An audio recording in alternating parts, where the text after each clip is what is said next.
Imaginen que estamos en una de esas series de detectives, ¿vale? Pero el caso es un poco diferente. El protagonista es un gato de pura raza. Y la escena del crimen, bueno, la escena del crimen es su propio ADN. Hoy vamos a meternos de lleno en un caso que trajo de cabeza a los veterinarios. Vamos a seguir las pistas para encontrar a un culpable genético que estaba ahí, escondido, a plena vista.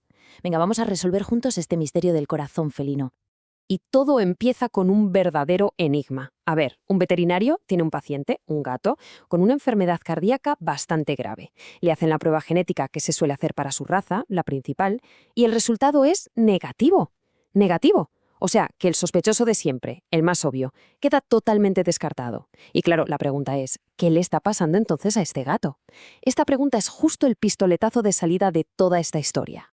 Pues aquí lo tenemos, nuestro paciente. Es un Maine Coon, un machito de solo 8 meses. Vamos, que debería estar en lo mejor de su vida, pero no. Sufre una miocardiopatía muy severa. Es una enfermedad que le está debilitando el corazón. De hecho, ya tiene insuficiencia cardíaca congestiva. Su vida, la verdad, corre peligro, y en este momento nadie tiene ni idea de por qué. Y aquí es donde la cosa se complica, el primer gran obstáculo. Miren, en los gatos Maine Coon, cuando pasa algo así, hay un sospechoso habitual, ¿no? Una mutación genética muy conocida, la MIBP3 atresina, A31, es lo primero que se mira, la primera pista. Pero ¿qué pasa? Que la prueba da negativo, así que el principal sospechoso, descartado. Los investigadores se quedan, pues, en un callejón sin salida, aparentemente.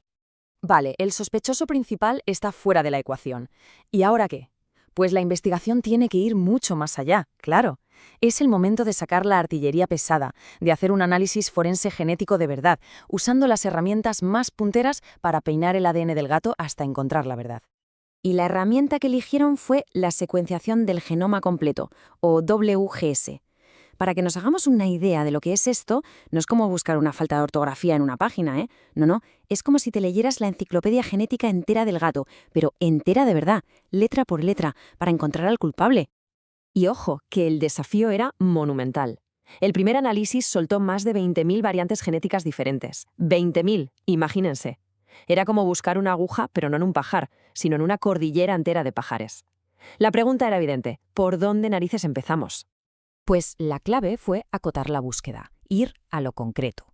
En vez de volverse locos con esas 20.000 variantes, los científicos se centraron en 174 genes que ya se sabía que tenían que ver con el corazón. Y esta estrategia, la verdad, fue crucial. Consiguieron reducir esa lista larguísima de sospechosos a solo 305 variantes. Un número mucho más manejable, ¿verdad? Y entonces, bingo, entre esas 305 variantes había una que destacaba por encima de las demás. La clasificaron como de alto riesgo. Y lo más curioso, estaba en un sitio totalmente inesperado, en un gen llamado TNT2, que nunca antes se había relacionado con esta enfermedad en gatos. Por fin tenían un nuevo sospechoso principal. Vale, ya tenemos al culpable, pero ahora viene la pregunta del millón. ¿Cómo actúa? O sea, ¿cuál es su modus operandi? ¿Cómo es posible que un cambio tan pequeño en el ADN pueda provocar un fallo en el corazón tan bestia? Pues vamos a ver el mecanismo. Aquí está, digamos, su ficha policial. La mutación en concreto es un cambio de una sola letra, una G por una A, en un trocito del gen TNT2. Y este gen es súper importante, porque es el que fabrica una proteína clave para el corazón, la troponina T cardíaca. Y aquí es donde vemos el efecto dominó. La mutación está en una parte del gen que funciona como una especie de instrucción de montaje, como si fueran las instrucciones de un mueble de IKEA, ¿vale? Pues por culpa de este error, el proceso de empalme, que es básicamente juntar las piezas correctas, sale mal. Se usa una pieza que no toca y el resultado es una proteína rota, a medias. Una proteína que simple y llanamente no funciona. Este fallo nos lleva a un concepto clave, que se llama haploinsuficiencia. A ver, en palabras sencillas, el cuerpo no tiene suficiente cantidad de esa proteína funcionando bien. Es como si el corazón necesitara 2 obreros sanos para tirar para adelante, pero solo tiene uno. Y claro, sin la cantidad correcta de troponina T, el músculo del corazón no se puede contraer como debería, se debilita. Y eso es exactamente lo que le provocó la enfermedad al gato. Pero la historia no acaba aquí, no acaba con el cómo. Para cerrar el caso del todo, los investigadores tenían que saber el por qué. Así que les tocó viajar un poco en el tiempo y ponerse a investigar el árbol genealógico del gato. Y esto nos lleva a la siguiente pregunta, que es de cajón. A ver, si esta mutación es tan terrible, ¿por qué los padres del gato estaban perfectamente sanos? No tenían ni un síntoma. Entonces, ¿de dónde salió el problema? Pues la respuesta está en la genética, en los genes recesivos. Resulta que los dos padres eran portadores silenciosos. ¿Qué quiere decir esto? Que cada uno tenía una copia buena del gen y una copia mala, la de la mutación. Como solo tenían una copia mala, o sea, eran heterocigotos, pues estaban sanos. Pero su hijo tuvo la mala suerte de heredar las dos copias malas, una del padre y otra de la madre. Y al tener las dos, al ser homocigoto para la mutación, fue cuando desarrolló la enfermedad. Claro, la pregunta es, ¿y cómo es posible que se junten dos copias de una mutación que es tan rara? Pues el estudio lo deja clarísimo, y esta cita es demoledora. La homocigosis de esta mutación es el resultado de la endogamia. No hay más que hablar. Blanco y en botella. Al tirar del hilo, el análisis del pedigrí destapó toda la verdad. El gato enfermo nació de un cruce consanguíneo y además muy, muy cercano. Un macho que era portador se cruzó con una de sus propias hijas, que, casualmente, también era portadora.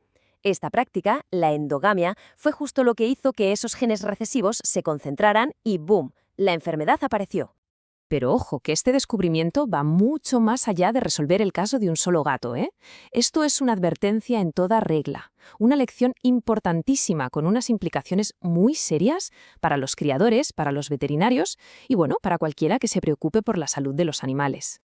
Las conclusiones de todo esto son muy claras y bastante contundentes.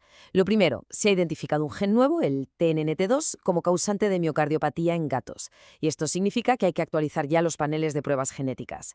Pero quizá la lección más importante es el tremendo aviso sobre la cría consanguínea. Es que este caso demuestra de una forma brutal cómo la endogamia puede hacer que salgan a la luz enfermedades recesivas terribles, que de otra manera estarían ahí escondidas sin dar problemas.